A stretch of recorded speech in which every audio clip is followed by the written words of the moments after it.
Pues decía, tenemos con nosotros, vamos a presentar una colección que se llama Estrella Negra. El montón de colecciones, libros, coleccionados de Estrella Negra que han ido llegando esta temporada, nos han ido destacando mucho, unos por tiempo y otros porque no nos apetecía presentarlo.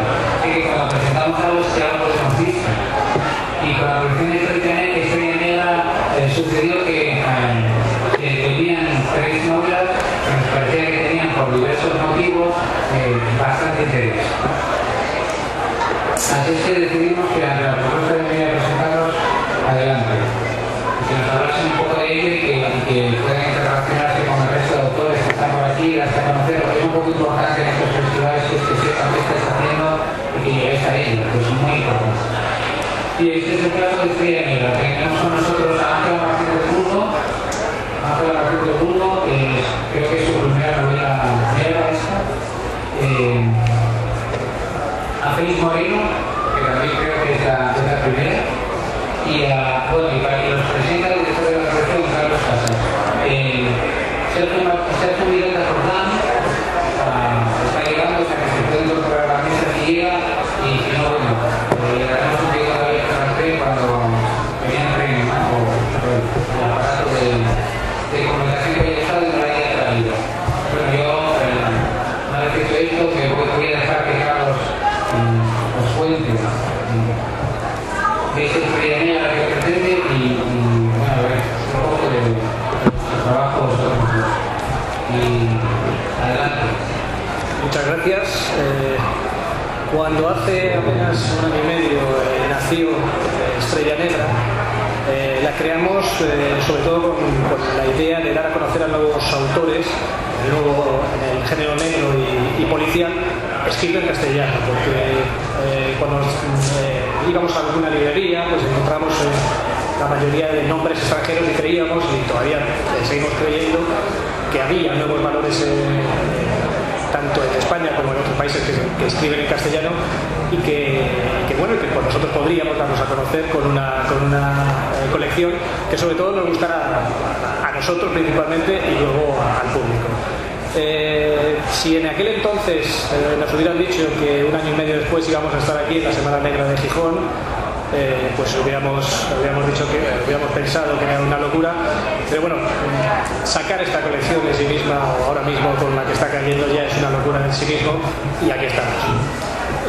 Como Ángel ya ha presentado a la parte más importante que tiene cualquier colección literaria, que son los autores, voy a dejar que tanto Ángela como Félix sean ellos mismos los que presenten sus obras. En este caso, Ángela Martínez Burgo va a presentar Asesinato en la Gran Vía, y luego iremos con Félix Ángel Moreno, que presentará Un revólver en la punta. Ángela, como quieras. Bueno, buenas tardes. Yo voy a hacer una breve presentación de Asesinato en la Gran Vía.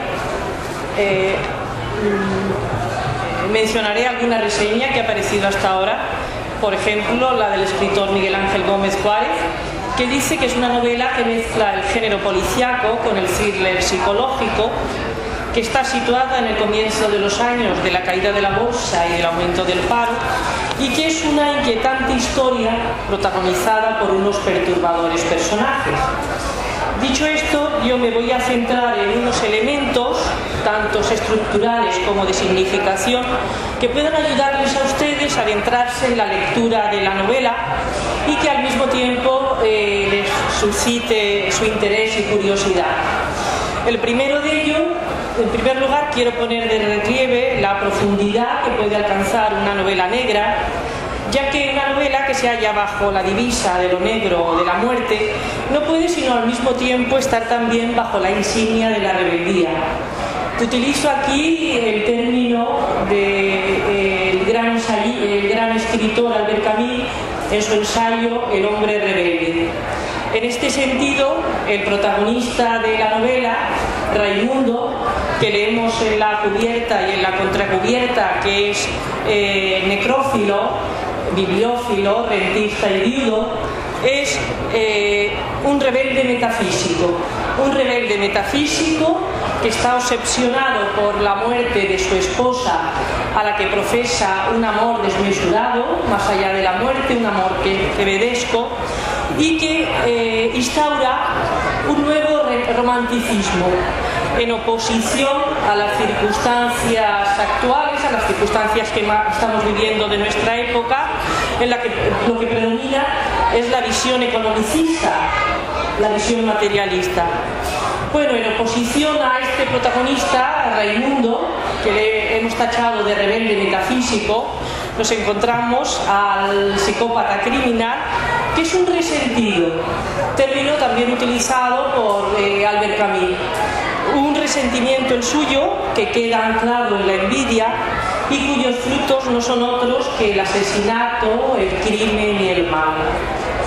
Un segundo elemento, estoy citando elementos singulares, no los más convencionales del género, singulares en la novela, es la creación de una cámara, la cámara de las sombras, que es un episodio que podemos considerar, lo podemos tachar de fantástico.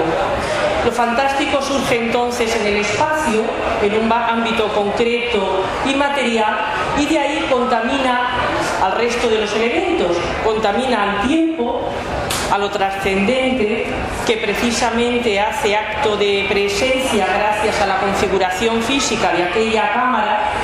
Diré que aquella cámara era el antiguo vestuario de Raimundo, el protagonista, pero que es una dependencia que tiene una dimensión fantástica. Conforme se describe, pues va ganando en desmesura y en amplitud. Allí caben muchas cosas. Raimundo contrata a una joven para que reviva los últimos momentos de la mujer que ha sido el gran amor de su vida, y esta joven menciona, por ejemplo, un episodio que antes ha mencionado también Merino, que es la bajada de Don Quijote a la cueva de Montesinos, que es un episodio indudablemente fantástico. No suele ser muy usual lo fantástico en una novela negra, pero yo creo que Asesinato en la Gran Vía es una novela singular dentro del género y atípica. Entonces, surge la trascendencia que tiene que estar oculta, no puede ser menos en los tiempos que corren, del mismo modo que están ocultos los libros en una estantería de la cámara secreta, porque los libros los está condenando el tiempo presente a desaparecer, y allí encuentran acomodo, como encuentran un refugio también el recuerdo de los muertos, el amor perdido. Hace una semana nos salió al encuentro, volvimos a leer a Baudelaire, el gran poeta y escritor, y su obra en prosa. Leímos los pequeños poemas en prosa, y uno de los poemas lo titula precisamente La chambre double, la habitación doble. En este sentido, también es doble la cámara secreta de nuestra novela, por su doble función y significado. Por un lado, el sentido literal para los demás personajes, y por otro, el simbólico para Raimundo, en el que predomina el color azul de lo ideal y lo trascendente, y esa aspiración suprema del protagonista a sacarla fuera del tiempo. Un tercer elemento que me gustaría citar es cómo en la novela hay una confluencia de tiempos distintos que conviven en un mismo espacio. En esa vivienda, la vivienda es en un tratamiento realista de la novela, en la céntrica calle Alberto Aguilera de Madrid.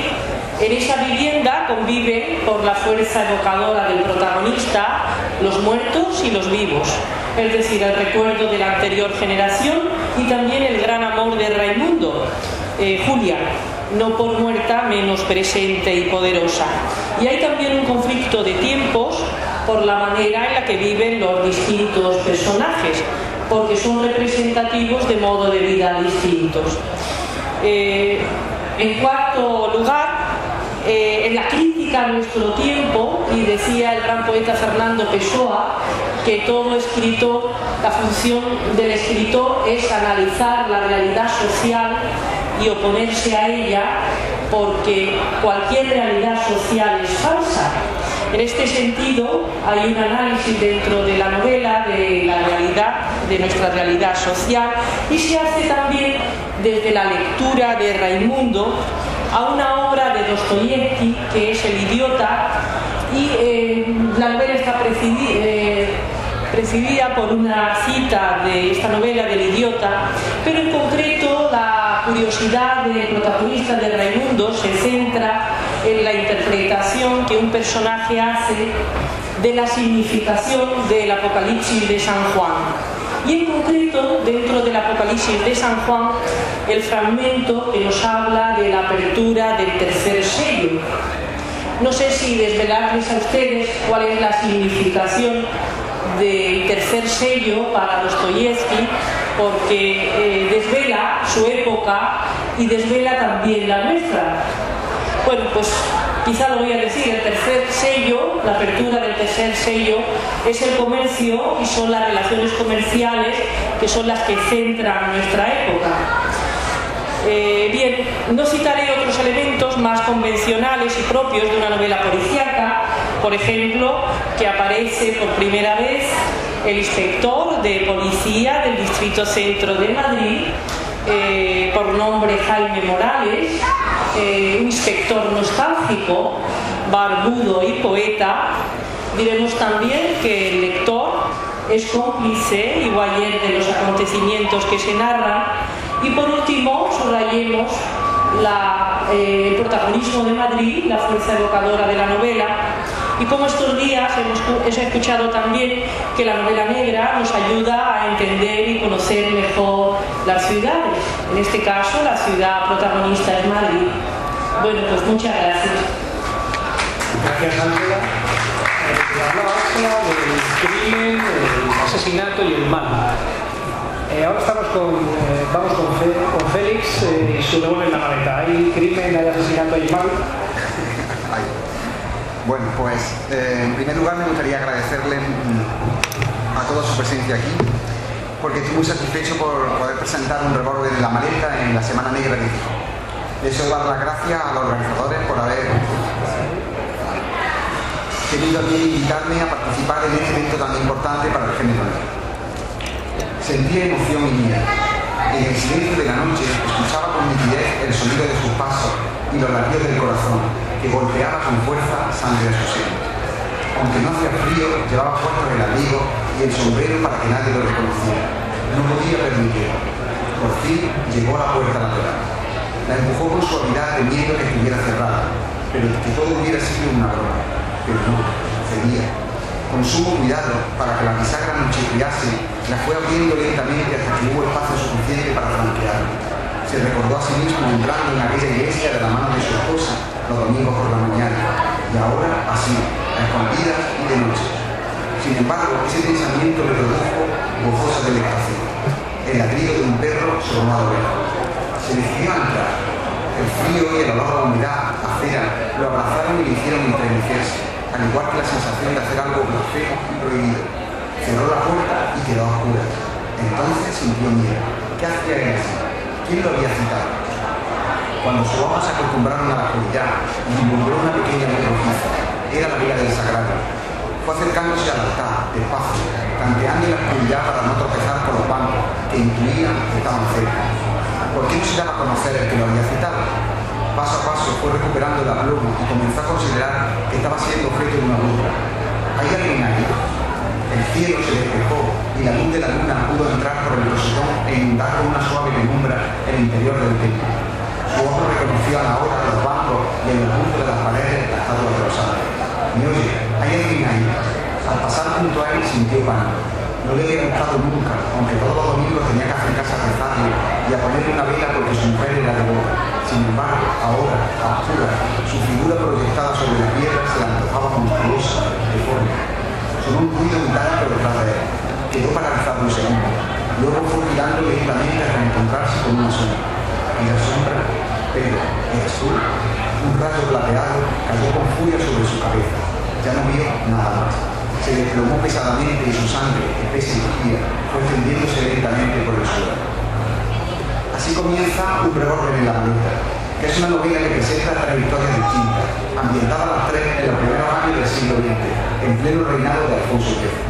Una muy corta, casi un relato breve, en la que Homero, el protagonista, afronta el primer crimen de su vida cuando estudia filología clásica en Madrid. Se trata del asesinato de don Nicomer, el catedrático de latín, que muere en plena clase envenenado con cianuro. En esta aventura, Homero conoce al inspector Alejo, que luego será su protector y al que ayuda en la resolución del caso. El inspector queda impresionado por la dote del joven estudiante y lo anima a hacerse policía. Años después, cuando Homero llama a un joven y prometedor inspector que acaba de llegar de París, donde ha pasado una temporada becado realizando práctica en la Saint-Étienne, la policía francesa, se suceden en Madrid durante la noche, en barrios populares como Malasaña y Lavapiés, una serie de brutales asesinatos de mujeres humildes, dos prostitutas, una nudista y una lavandera, que mantienen hundido a la capital y que amenazan con provocar una gran crisis política. La prensa bautiza al misterioso y cruel asesino que mata a una mujer cada semana como el carnicero de Madrid y lo compara con Jack el Destripador, que había actuado años antes con un modo operandi similar en Londres. Esta prensa combativa pide también la cabeza del ministro de la Gobernación y de todo el gobierno e insta al rey Alfonso XIII a tomar las riendas de la situación. En una carrera contra el tiempo, con el temor de que actúe de nuevo, Homero, a las órdenes de Alejo, convertido ya en comisario, intentará detenerlo utilizando sus dotes deductivas y su inteligencia, lo que le llevará a recorrer la noche de la bohemia madrileña. Sin embargo, sus descubrimientos tendrán consecuencias trágicas para ambos, por el asesino o los asesinos, aunque esto deberá descubrir el lector, resulta ser gente poderosa y sin escrúpulos. El inspector es apartado de la investigación y trasladado con urgencia a Córdoba. Nada más llegar a la ciudad andaluza, a Homero se le asigna un misterioso caso. En el interior de la capilla del Cristo de Ánima de la iglesia de San Lorenzo, aparece crucificado con la cara pintada y una peluca rubia el cadáver del prestigioso abogado Sebastián Márquez, hombre adinerado y con fama de conseguir acuerdos extrajudiciales que permiten a las familias más pudientes evitar escándalos y que se manchen sus ilustres apellidos. El comisario de Córdoba, receloso del nuevo inspector que ha llegado, pues le han avisado de que se trata de un policía problemático e indisciplinado, le encarga también el caso a su hombre de confianza, Anastasio, un inspector cruel, ambicioso y sin escrúpulos, que resulta ser un antiguo conocido del inspector Homero. Este, acompañado por el agente Pedro, personaje escenista y contrapunto del inspector, que poco a poco, después de los recelos iniciales, se irá convirtiendo en su fiel ayudante. Intentará revelar la identidad de un peligroso criminal que está dispuesto a asesinar de nuevo para no ser descubierto. La búsqueda del asesino llevará a los policías a recorrer la Córdoba de principios del siglo XX, esa Córdoba que sale de su letargo de siglos y abandona la condición de pueblo grande para convertirse poco a poco en una urbe moderna. Son los años de los primeros vehículos a motor, de los primeros ascensores, de los primeros edificios funcionales y modernistas que se construyen en la ciudad, la cual aparece reflejada en la novela a través de sus calles emblemáticas, como la calle Almona, su iglesia, San Andrés, San Miguel, San Lorenzo, la plaza de Abasto de la Cordillera, el Riñero de Gallo, el cementerio de la Salud, la ermita, el Hotel Suizo, el ayuntamiento, el Círculo de la Amistad, el Gran Teatro, el Coso de los Tejares, la Audiencia, el Círculo de Labradores. Este recorrido le permitirá conocer a sospechosos tan variopintos y extraños como la esposa del abogado asesinado, un duque, un torero, un bailador flamenco, un guido adinerado, una costurera, una maestra de escuela, un funcionario municipal, muchos de los cuales guardan secretos y van revelándose a lo largo de la investigación. Estas tres historias están divididas en fragmentos y aparecen intercaladas de forma que las tramas avanzan simultáneamente a lo largo de la novela. Esto permite al lector seguir la historia a la vez. La tensión aumenta de manera gradual y se mantiene la intriga hasta el final, cuando se descubre por qué Homero, el protagonista, el elemento de unión de las tres historias, regresa a Córdoba, a su ciudad natal, con un revólver en la maleta, un corte del calibre 38 al que le falta una bala en el tambor. Un revólver en la maleta es una novela negra, entendida esta como un género que indaga sobre los aspectos sociológicos y patológicos del crimen, sobre el origen y las causas de la violencia, y que realiza una crítica de la sociedad de la que el criminal forma parte. En este sentido, he pretendido que el lector reflexione, especialmente en la rama de Madrid, sobre temas intemporales y desgraciadamente en boga en la actualidad, como son la corrupción y la impunidad con la que actúan las personas que se amparan en el poder para cometer delitos. Pero un revólver en la maleta realiza también numerosos guiños a la novela policíaca clásica, especialmente en la trama de Córdoba, con la presencia de un abanico variado y abierto de sospechosos que tienen motivos y oportunidades para cometer el crimen. El lector amante de la novela policíaca encontrará abundantes referencias y pequeños homenajes a esa literatura de género, comenzando por el nombre del protagonista, Homero Pérez, cuyas iniciales coinciden con la del famoso detective belga guiado por Agatha Christie, el tipo Poirot, pasando por personajes como el tía Maruja, que guarda numerosos paralelismos con otras protagonistas de la novela El heredero de la Iglesia, Jane Mayfair. También encontrarán cierta semejanza entre Homero y Sherlock Holmes, o entre Pedro y el Dr. Watson o el Capitán Hastings. Sin embargo, no seré yo el que desvele aquí y ahora estos pequeños misterios y juegos literarios. Dejo al lector interesado que lo busque por sí mismo. Muchas gracias.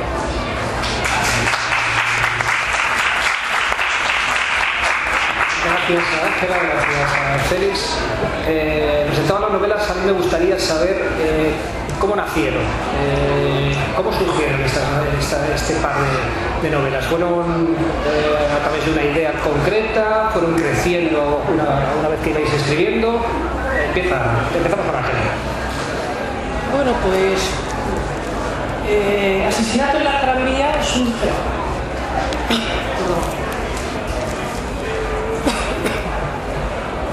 En un momento para mí muy emocional, muy delicado, en el que yo visito un tanatorio y yo cruzo el puente de Manzanares y por allí surge este personaje. Yo escribo unas líneas y yo no sabía entonces que luego iba a escribir 360 páginas más. Es decir, que a mí me cautiva el personaje y yo lo sigo. Entonces comienzo el puente de Manzanares. No sé si saben ustedes que en Madrid han rediseñado aquello es la nueva zona de Madrid, Madrid-Río. Yo no sabía que iba a tener aquella zona, por ejemplo, esa importancia ahora. Entonces a mí me cautiva, es decir, la sensación, el sentimiento, que es lo primordial, el sentimiento por una pérdida. Yo estoy embargada de ese sentimiento y este sentimiento sublimado está en el personaje. Es decir, el personaje de alguna manera es un alter ego mío.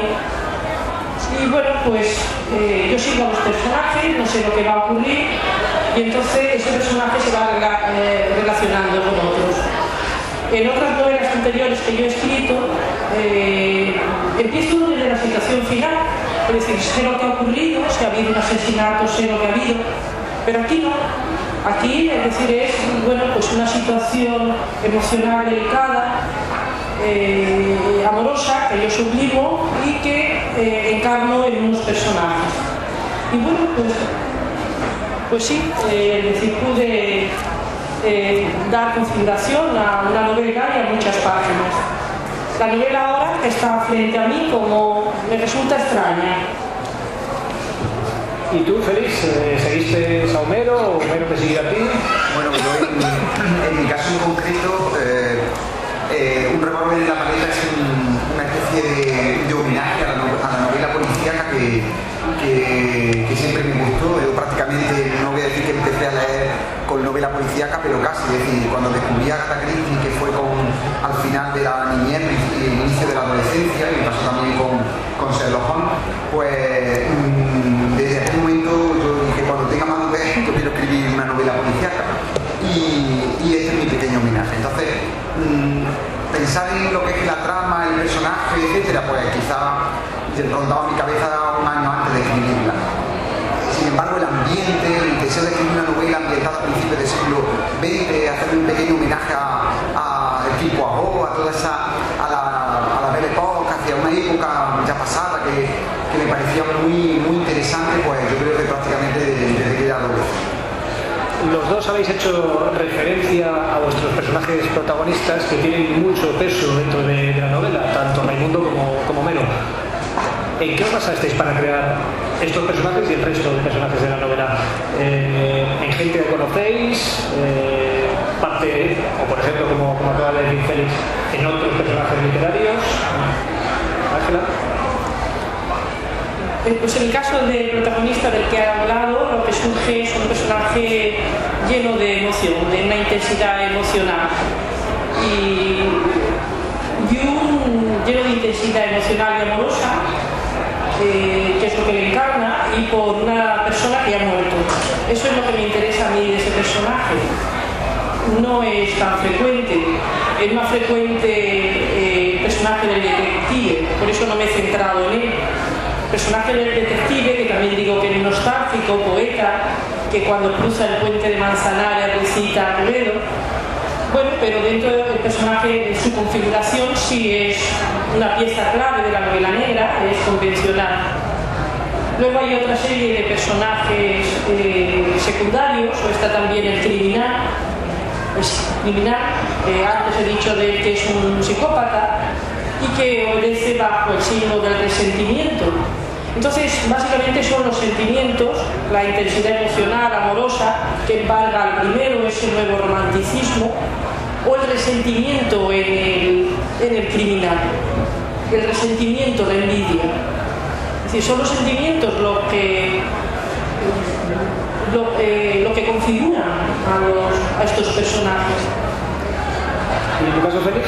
Bueno, en mi caso, el personaje Homero, el protagonista, está hecho a retazos, fragmentos de otros personajes literarios, por supuesto de lectura, conscientes e inconscientes, pero también yo creo que cuando un escritor elabora un personaje, está hecho de alter ego, es decir, de tu propia personalidad, de lo que quizás tú quieres ser, de lo que quizás temes, es decir, una mezcolanza tanto consciente como inconsciente de muchas cosas. En el caso de Homero, si es, no voy a decir la palabra descarada, pero sí muy consciente el homenaje a personajes clásicos, es decir, que en Homero descubre tanto en su físico, en su apariencia, en pequeños homenajes, ¿no? Continuos, es decir, algunos más claros y evidentes, otros no tanto, ¿no?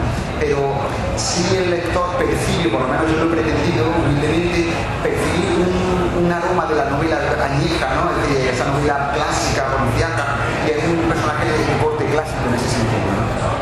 Incluso, no sé, con su compañero Pedro, es una especie de Quijote Sancho. Sí, eso me pareció la primera vez que la leí. Cuando se crean dos personajes que son compañeros, siempre, yo creo que Cervantes es genial precisamente por eso, porque es el primero que inventa o crea y los demás seguimos sus creaciones, ¿no? Él inventa la dualidad, dos personajes, es decir, protagonistas desdoblados en dos distintos. Es decir, ¿quién es protagonista de Don Quijote? Sancho. En la primera parte, evidentemente, Don Quijote, en la segunda, Sancho toma el protagonismo, de tal manera que en el fondo es como un mismo personaje desdoblado. Ese invento, creado por Cervantes, repetido hasta la saciedad en la literatura, permite al escritor pues atribuir una serie de cualidades a un personaje y a otras otras, ¿no? Entonces siempre el personaje quijoteco es más idealista, una ética más a flor de piel, por el contrario el personaje sanchiano que hace de Sancho es más realista, más práctico, con una moralidad más relativa. En este caso Pedro es un personaje no tanto un trasunto de Sancho, una especie de doble de Sancho, sino un personaje muy típicamente cordobés, que es el personaje senetista. Senetismo en Córdoba es como una especie de resignación, pero al mismo tiempo con sentido práctico, ¿no? De verlas venir, ¿no?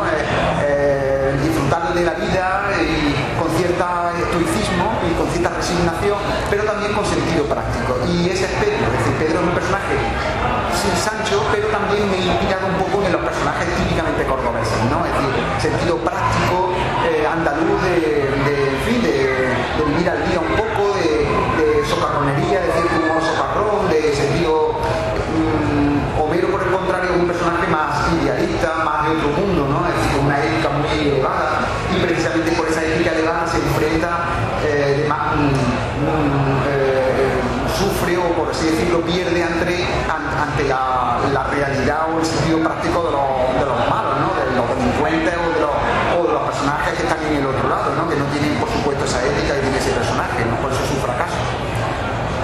Las dos novelas están situadas en dos ciudades bien distintas. Una es en Madrid, el caso de Asesinato en la Gran Vía, y el caso de Uno en la Maleta, fundamentalmente en Córdoba, que también hay referencias a Madrid. ¿qué peso tiene en la novela en las ciudades? ¿Qué peso tiene Madrid en el asesinato en la Gran Vía? Bueno, yo creo que el asesinato en la Gran Vía, Madrid tiene gran protagonismo, que se ha subrayado la fuerza evocadora de la novela. No solo es una descripción, un espacio, sino tiene gran protagonismo. Yo creo que sí. Y bueno, las circunstancias que se describen muchas circunstancias de Madrid, es decir, hay un tratamiento realista de la novela es realista, pese al idealismo que hay o al episodio fantástico que he contado antes. Pues en ese tratamiento realista se describen situaciones y acciones y lugares de Madrid, es decir, que tiene gran protagonismo, tiene bastante peso. ¿En Córdoba, en un revólver en la maleta? Yo creo que Córdoba sí tiene mucho protagonismo, hasta el punto de que muchas veces es la verdadera protagonista de la novela. Es decir, mi interés no solamente estaba en crear una novela policíaca, es decir, con un asesinato, una serie de crímenes, unos sospechosos, sino que también he pretendido que se hiciera una radiografía de una época determinada a través de la ciudad, ¿no? Es verdad que Madrid es más bien como escenario, es decir, sitúa una parte de la trama en Madrid para justificar por qué Homero, el protagonista, llega a Córdoba y en qué condiciones llega a Córdoba. Córdoba sí tuvo una presencia muy importante en la novela porque hacer una radiografía de la ciudad, de los grupos sociales que actúan en ella, de sus calles, de su idiosincrasia, en definitiva, se convierte en un reflejo de la España del principio del siglo XX, ¿no? de la sociedad que imperaba, de las normas de conducta, en fin, yo creo que Córdoba refleja una ciudad provinciana que puede ser perfectamente Jaén, puede ser Toledo, Burgos, Ávila, Salamanca, es el arquetipo de una ciudad típicamente de provincia, cerrada, caciquil, opresora, ¿no? Es decir, al estilo de la Vetusta de Oviedo, de Clarín, ¿no? Es una ciudad muy clasista, con unas clases sociales muy bien definidas, llena de hipocresía precisamente esas clases sociales. Y he pretendido de alguna manera hacer una radiografía, es decir, con la visita de los distintos sospechosos que pertenecen a clases sociales distintas, al mismo tiempo estoy radiografiando una Córdoba, ¿no? A la que pretendo también hacer un poco de homenaje, ¿no?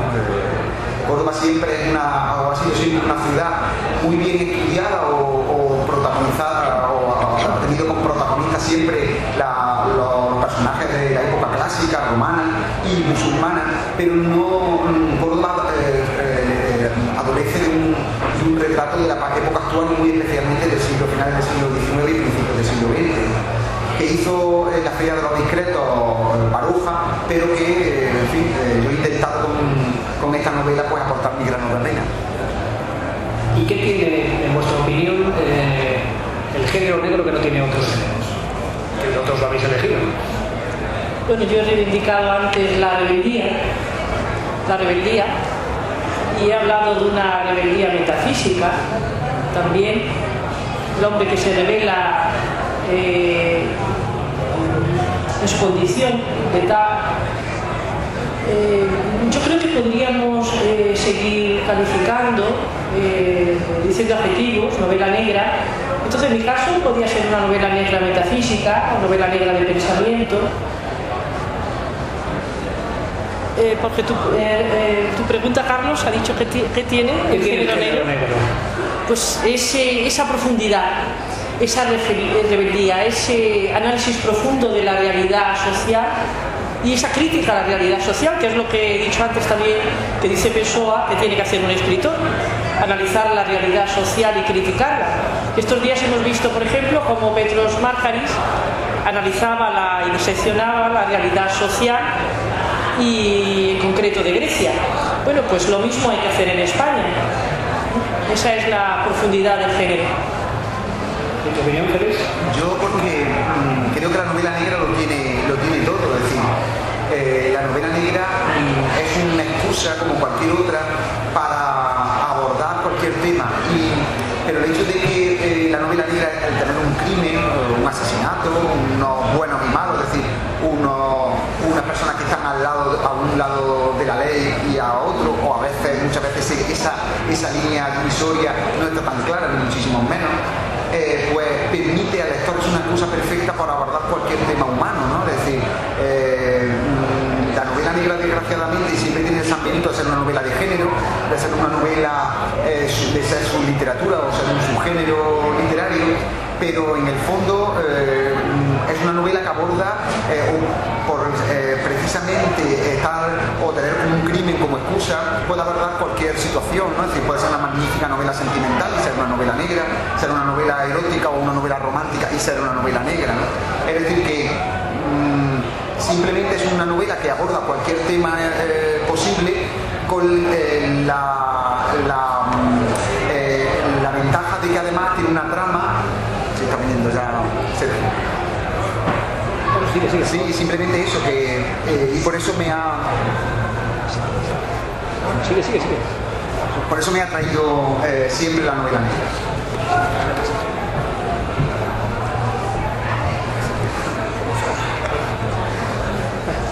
Acaba de llegar Sergio Mira Jordán y va a presentar su libro El asesino del pentagrama. Nada, Sergio. No, que no, que ya... Pues yo acabo de llegar literalmente. Acabo de bajar del tren ya, ipso facto.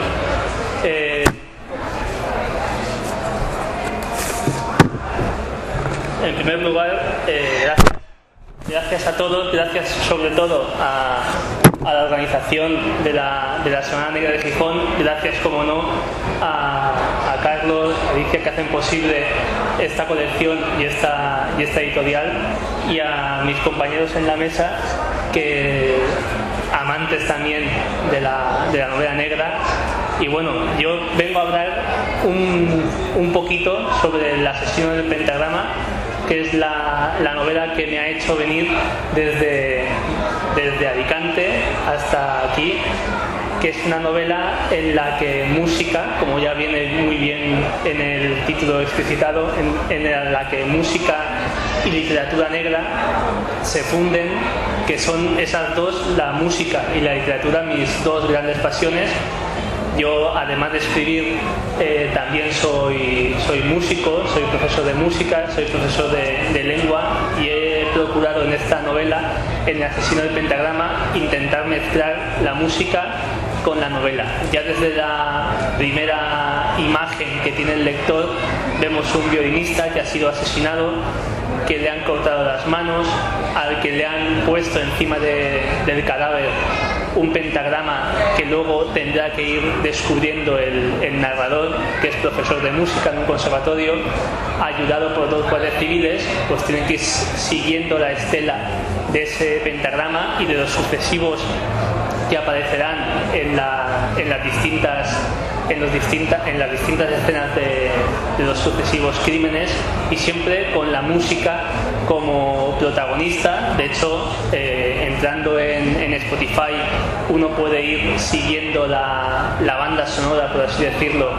de la novela, así como se van citando las distintas obras, sobre todo del barroco, porque Johann Sebastian Bach tiene un papel fundamental en esta novela. Y bueno, he intentado también ocultar esos enigmas de Johann Sebastian Bach que él iba poniendo en la música, mezclándolos con los distintos enigmas que ya de por sí configuran un crimen, ¿no? La aparición de un crimen siempre conlleva el tener que ir investigando a ver qué hay detrás, y lo que hay detrás es una serie de enigmas que va jugando con números, que por supuesto la música está presente, y bueno, es un hilo que intento lanzarle al lector y que se resuelva al final, como toda novela negra, como toda novela de misterio, de investigación, hasta la última página tiene que estar el lector muy pendiente de lo que sucede e intentando que esté enganchado hasta el final, y eso es lo que he conseguido. Lo que he intentado conseguir. Hablamos antes con Ángel y con Félix sobre el papel que jugaban las escritores, en este caso Madrid, en sus novelas. En el caso que pero en la sesión de Pentagrama, más que la ciudad en sí, el personaje es Bach.